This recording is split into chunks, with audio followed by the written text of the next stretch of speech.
எல்லாருக்கும் நிஃப்டி ஃபியூச்சரை வச்சுக்கிட்டு ஆப்ஷனை எப்படி பண்ணலாம்? ஆல்ரெடி கூட இல்லை ஷார்ட்டில் போட்டிருக்கேன் குரூப்பில் வந்து பார்த்திங்கன்னா, அதாவது யூடியூப் சேனலில் ஃபியூச்சரை வச்சுக்கிட்டு நம்ம வந்து பார்த்திங்கன்னா ஆப்ஷன் எப்படி பண்ணலாம், பர்ஃபெக்டாக இருக்கும், பர்ஃபெக்ட் என்ட்ரியாக இருக்கும்.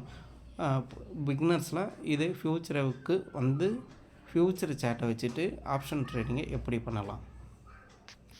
அப்போ உதாரணத்துக்கு நிஃப்டி நாளைக்கு ஒரு கேப் அப்பில் ஓப்பன் ஆக போகுது. ஒரு 180 பாயிண்ட் 200 பாயிண்ட்னாலும் ஓப்பன் ஆக போகுது.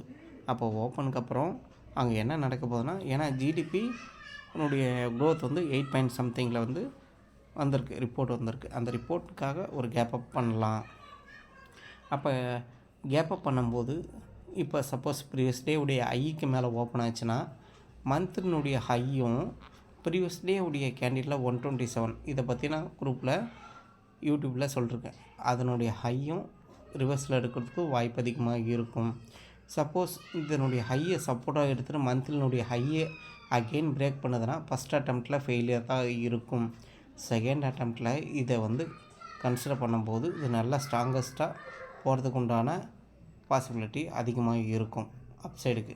சப்போஸ் இது வந்து பார்த்திங்கன்னா இதனுடைய மந்த்லி ஐயும் ப்ரீவியஸ் டே உடைய ஐக்கும் மேலே சஸ்டெயின் பண்ண முடியல, அப்போ வந்து அந்த மந்த்லி ஐயை உடச்சிச்சின்னா ப்ரீவியஸ் டே உடைய ஐன்றது சப்போர்ட்டாக இருக்க போகுது. அப்போ அந்த சப்போர்ட்டையும் அகெயின் பிரேக் பண்ணிச்சுன்னா இந்த 50% கூட வந்துடும். ஆல் டைம் ஐயில் ஒரு சப்போர்ட், அந்த சப்போர்ட்டும் எடுக்க முடியல. அகெயின் அதுக்கப்புறம் தான் ஒரு புட் ஆப்ஷன் சைடு வந்து நம்ம டவுன் சைடுக்கு உண்டான பாசிபிலிட்டி எதிர்பார்க்கலாம். அப்போ அந்த எதிர்பார்ப்பு கரெக்டாக இருக்கும், அதுக்காக சொல்ல வரேன். அப்போ சப்போஸ் நியூட்ரலாக ஓப்பன் ஆகுது, இப்போ கேப் அப்பில் சொல்லிட்டேன், நியூட்ரலாக ஓப்பன் ஆகுதுன்னா இந்த க்ளோசிங் ப்ரைஸுக்கு மேலே ஆல் டைம் ஐக்கு மேலே அப்போ இருக்கும்போது ட்ரெண்டு பாசிட்டிவில் இருக்கும். இது வந்து ஃபஸ்ட்டு ரெஸ்டாரண்ட்டாக இருக்கும். இன்ஸ்டியூட் லெவல் ப்ரீவியஸ் டே உடைய இன்ஸ்டியூட் லெவல், அந்த இன்ஸ்டியூட் லெவல்லேருந்து இதனுடைய ரெஸ்டாரண்ட்டாக இருக்கும். நியூட்ரலாக ஓப்பன் ஆச்சுன்னா இதுக்கப்புறம் இது ஒரு கன்சல்டேட் ஆகிட்டு பிரேக் பண்ணிச்சுன்னா இதுக்குள்ளே அன்னையினுடைய டேவுடைய லெவல் வந்து க்ளோஸ் ஆகிடும். அப்படியே சப்போஸ் அதுக்கு மேலே பிரேக் பண்ணிச்சுன்னா இதுதான் ரெஸ்டாரண்ட்டு, மேஜரான ரெஸ்டாரண்ட்டு. மந்த்லினுடைய ஹை ப்ரீவியஸ் டேவுடைய 127.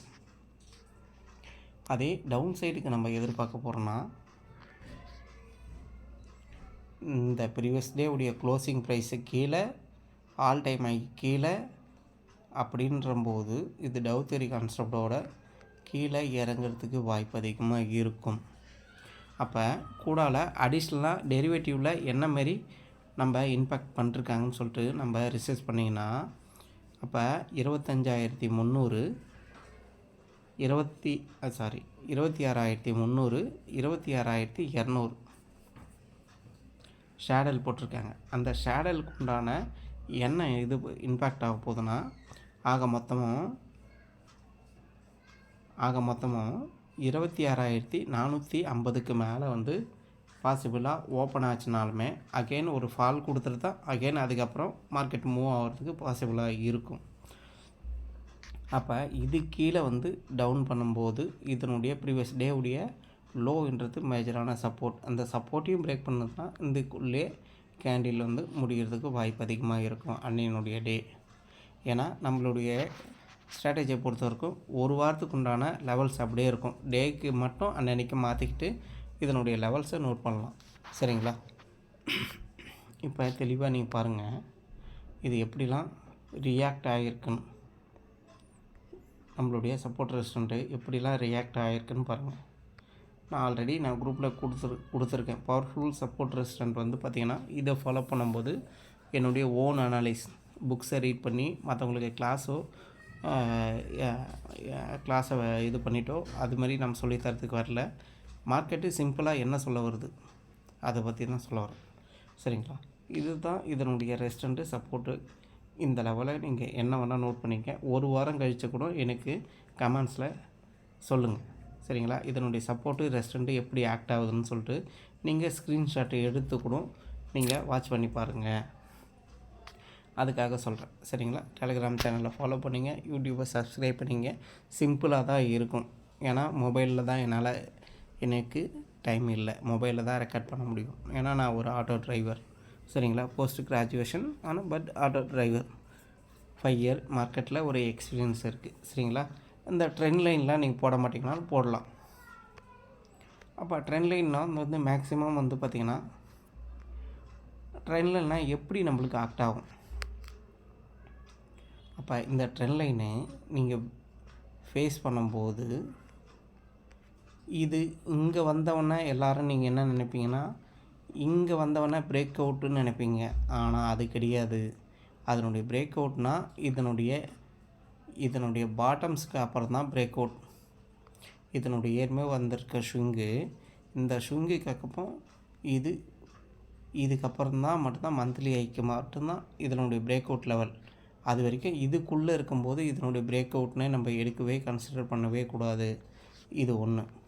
பேட்டர்ன் அனாலிசிஸ், கேண்டில் சைக்காலஜி எல்லாமே சொல்லி கொடுத்துட்டு தான் இருக்கேன். குரூப்பில் டெலகிராம் சேனலில் ஃப்ரீயாகவே எல்லாருக்கும் சொல்லி கொடுத்துட்ருக்கேன். யாருக்கும் பெய்டு விஷனோ எதுவுமே கிடையாது, எஜுகேஷன் பர்பஸ்க்காக, சரிங்களா. நீங்கள் அனலைஸ் பண்ணும்போதும் ஒரு put option side down side வரப்போகுதுன்னா இந்த கேண்டில் கீழே இதுக்கு கீழே மட்டும் வரும்போது மட்டும்தான் இது பிரேக் அவுட், சரிங்களா. அதுக்குள்ளே இந்த கேண்டில் எந்த இடத்துல எடுக்கக்கூடாது.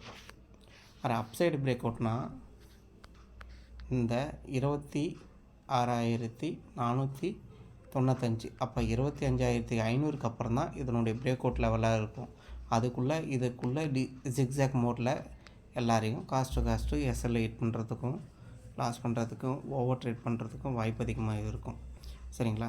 இதை வந்து நம்ம ஃபர்தராக ஃபாலோ பண்ணிக்கிட்டே வாங்க, சரிங்களா. டெலிகிராம் சேனலில் நான் கொடுத்துட்டு இருக்கேன்.